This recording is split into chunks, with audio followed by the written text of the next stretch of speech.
Mais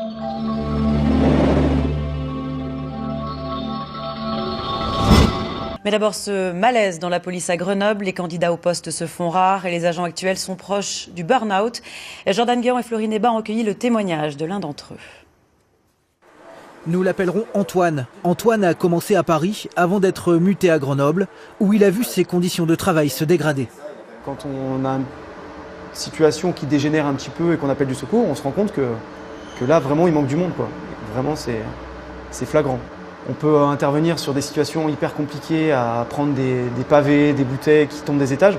Sur le moment, on ne se rend pas forcément compte. C'est quand on retourne dans la voiture et qu'on se rend compte qu'on a un seul morceau, on se dit mais au moins je suis entier. Le sentiment qui naît au bout de nombreuses années de service, on se rend compte que c'est, moi le premier, c'est du découragement. Comme ses collègues, Antoine vit hors de Grenoble. La ville est trop chère pour son salaire, 1 400 € pour un débutant, 2 200 en fin de carrière. Elle est aussi trop risquée. On est obligé de s'écarter pour avoir des loyers un petit peu moins onéreux.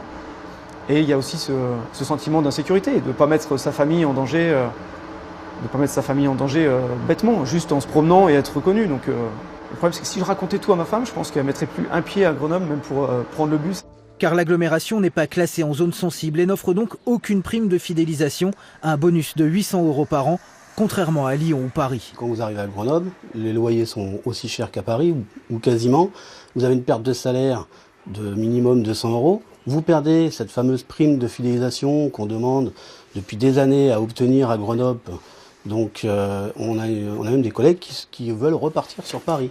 À cela s'ajoute une délinquance 63% plus importante qu'ailleurs. Résultat, Grenoble n'attire plus. Faute de candidats, on compte 33 postes vacants, en attendant peut-être les sorties d'école. On nous a promis 16 sorties d'école d'ici décembre. On ne nous a pas quantifié à quel moment, si c'est octobre ou décembre, d'ici décembre. Et on espère que cette promesse sera tenue. Parce que là, on fait des promesses, mais on n'a rien d'écrit encore. Mais même ces 16, il nous en manquera toujours 19 en décembre. Loin des discours, des promesses, les policiers grenoblois redoutent le burn-out et réclament des actes en urgence. Retrouvez toute notre actualité sur videopolice.com, la chaîne YouTube d'Unité SGP Police.